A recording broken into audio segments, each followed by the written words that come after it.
Hello. In my previous devlog, I created a courtyard scene that I sent off to Reddit to completely tear apart, which they did, and it was fantastic because I got a lot of insightful feedback, which I implemented into my scene, and this is what I ended up with, and I'm extremely happy with it and a tad bit proud. So I've been meaning to get to this devlog a little bit sooner, but things have been absolutely crazy at work. I've been working longer hours, which meant that I had less time to work on the game and shoot content, but I'm going to try and shoot a little bit more going forward. Despite all that, I managed to get a ridiculous amount of work done, and I'm really excited to share this with you. One of the things is I completely got addicted to C++. I've been moving a lot of my stuff from blueprints to C++, and it's fantastic. I just really like how Unreal Engine has put this framework together, and it's actually made it quite easy to code just because there's a bunch of wrappers for stuff that you'd have to do natively in C++. So I'm really excited to show you what I've been working on recently.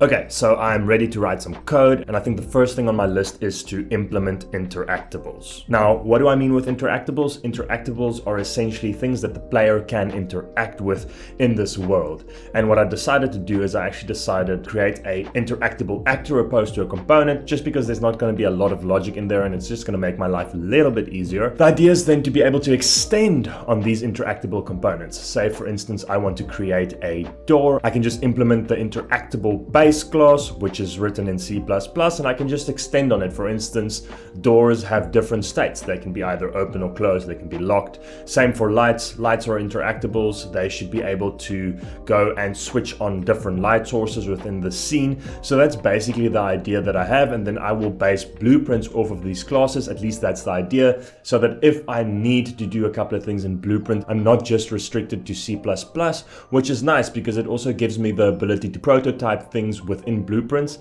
and then if I feel the need to clean it up, I can move it over to C++.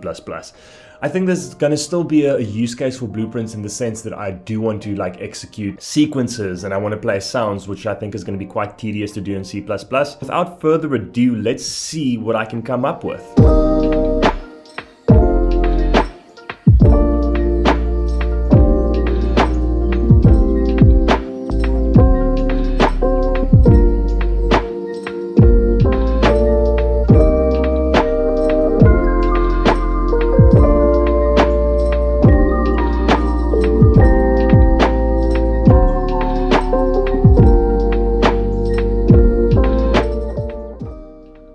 Here again, this little naughty boy, little sleepy boy. Hello, my little sleepy boy. Stretch the belly. Be free, my little one. So I've already created a interactable C++ class. It's kind of tedious storing variables away within blueprints in begin play and then referencing them later. I think the reason I find this a little bit tedious is managing those variables if I need to go and update it afterwards. It just creates this weird spaghetti mess. That reminds me, I actually haven't eaten today and it's 4:30. Feeling slightly delusional. The first thing that I wanted to try is get a door working. So what I've done is I've created a door blueprint that inherits or uses the interactable as the base class or the parent class.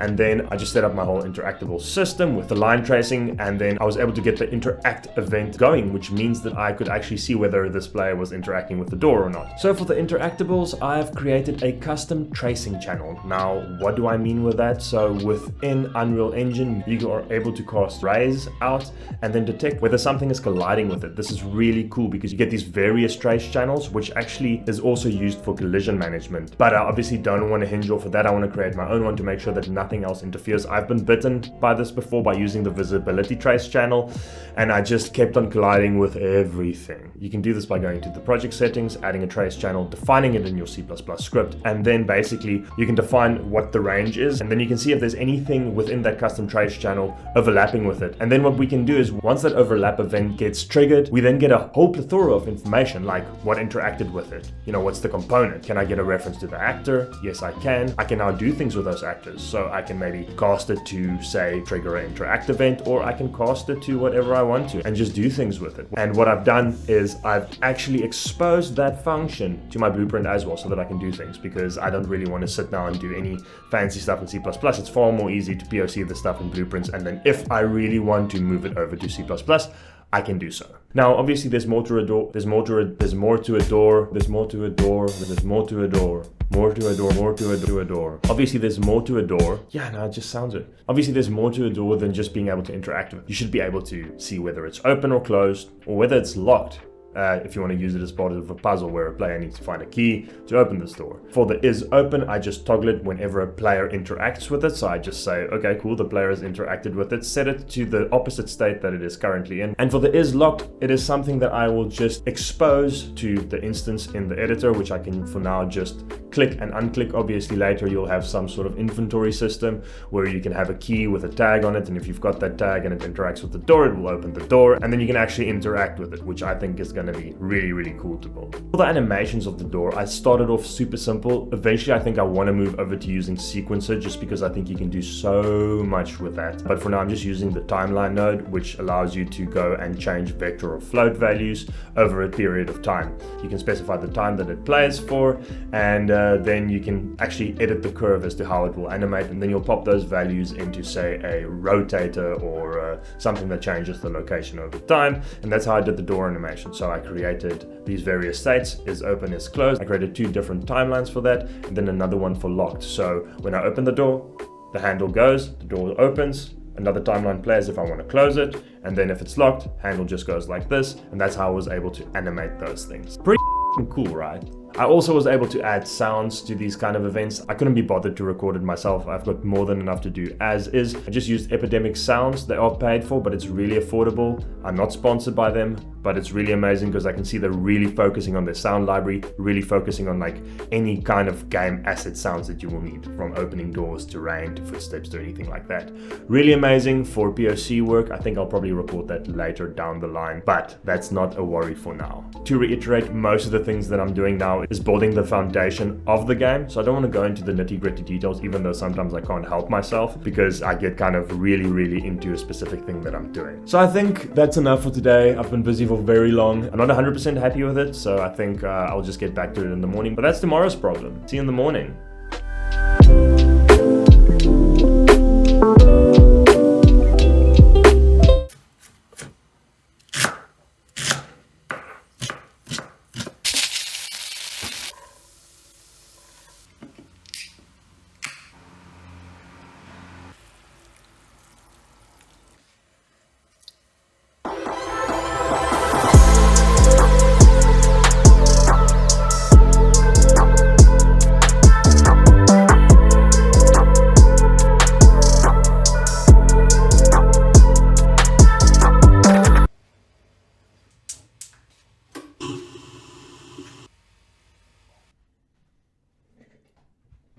Hello. So first off, we're going to discuss the importance of not drinking alcohol in your 30s because, you know, you are cursed with terrible hangovers. But anyway, we shall prosper on. Today, what we're aiming to do is we're going to create a light switch. So the way that I'm planning on doing that is having the interactable as my base, just like I've done with the door, and then just creating an additional couple of things. So first off, the light needs to be able to reference other lights. Now the thing about this is that obviously those lights aren't part of the blueprint because then it will be hard-coded, which means that I'll have to create a blueprint for every single different light switch, which is obviously not a thing. So what I'm going to do is I'm going to try and figure out a way to reference these lights within my scene. So ideally having various lights within the scene, and I can assign lights to certain switches. I also want to have the possibility of having more than one light, because for instance the fairy lights outside are multiple lights. The other thing that I'm going to have to do is I'm going to have to be able to toggle some variables within a material as well. I've read up about dynamic materials, so I'll have to kind of figure out what materials are attached, create a dynamic material and set a variable to toggle some emissive colors or something like that, because those lights look really horrible without an emissive material coming out of them. So without further ado, time lapse.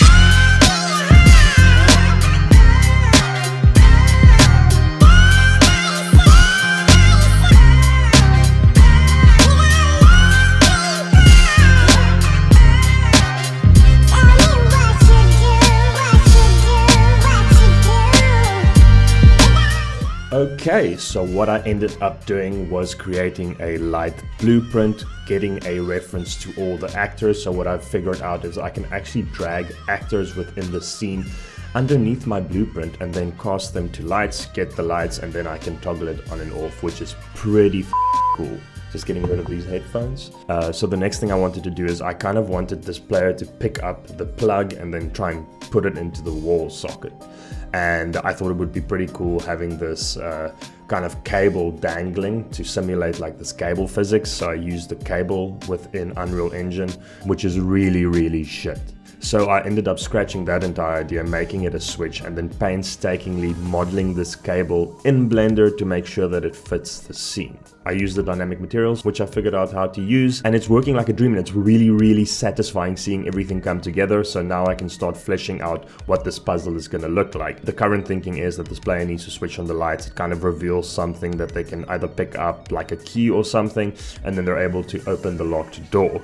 That's at least the thinking. So I've put in quite a bit of work. I have to attend a wedding later, so I don't think I'm going to get more time to develop today. And I think that's also that for this video. It's been a long one, and I managed to get quite a bit of stuff done. Like I said, there's more content that I did shoot, which I will make videos about. I've done a bunch of cool stuff. I started playing around with meta-humans for the first-person character. I worked on sequences so that I can actually see them opening and closing doors. So I've been playing around with control rigs, really pushing the realism of what this game would be. It's really getting me excited, I'm not gonna lie, and I'm so excited to share with you what I have been working on. So thank you so much for your time, and as always, happy game development.